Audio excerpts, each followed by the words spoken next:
So now I want to show a few kind of tips and tricks, especially for rendering. So one would be, once I get everything where I want it and then positioned where I want, if I zoom in and say I want a fairly large screen grab of this, I'm kind of limited with this. I've got the arrow or the lines and everything in there. What you can press the tab key and that will take some of those out. So now I can zoom in a little bit more on that if I want, and I can so now my BPR button over here is missing. So if I wanted to run that, I could not, but Shift R is the BPR hotkey, so you can do that, and you can see it made the BPR render from that, and I could grab it. So I'm going to press tab to get my menu back. And the other thing is, you see this expose button down here with Shift X, the expose view. If I press that, you'll see it will kind of automatically expose all the subtools in the mesh or in the tool, and just click it again to close it back. Now to change the direction, you see I've got everything kind of going vertically. To change that, go up to transform, and you'll see the expose palette right here, and I've got mine going in Y and Z, or you could just say limit it to say X and Y. Press expose, and now you see everything kind of went to the side. So you have multiple options there. And this is really nice, when you need an exploded view of things. In this case, not really needed, but you can do that. There may actually also be a way to capture that as an animation. I'll look into that, see if there is, because that could be fairly handy.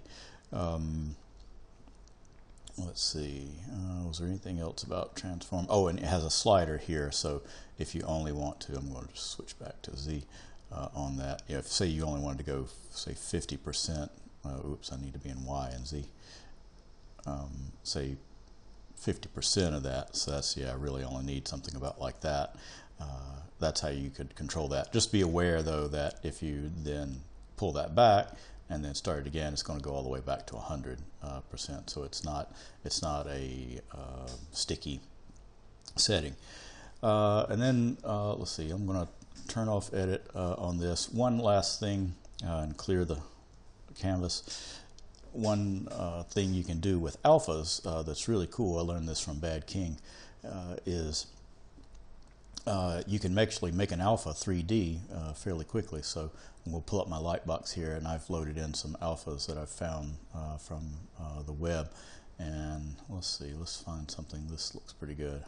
I'm going to load that up as an alpha in my standard, for my standard brush.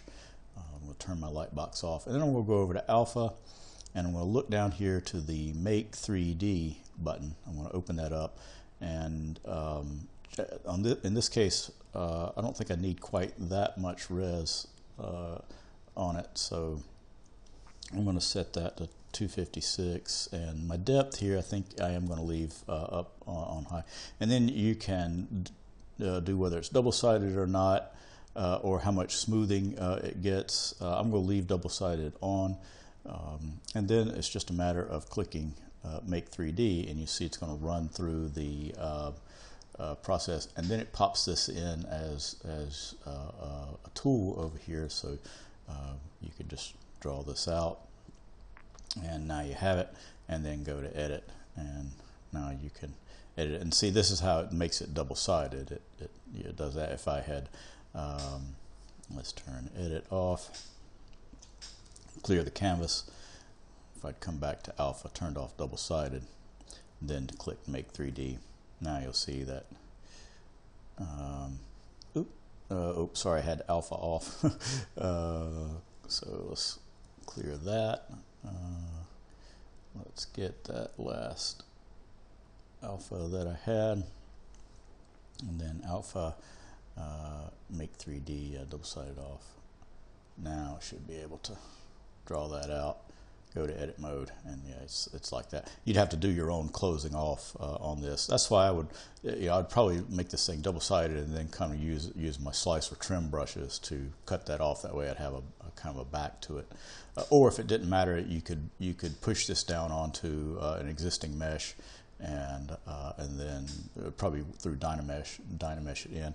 You could also come to the brush palette and do a create insert mesh brush from it, and there are plenty of videos online about how to do that, and I could probably show you the creation of those.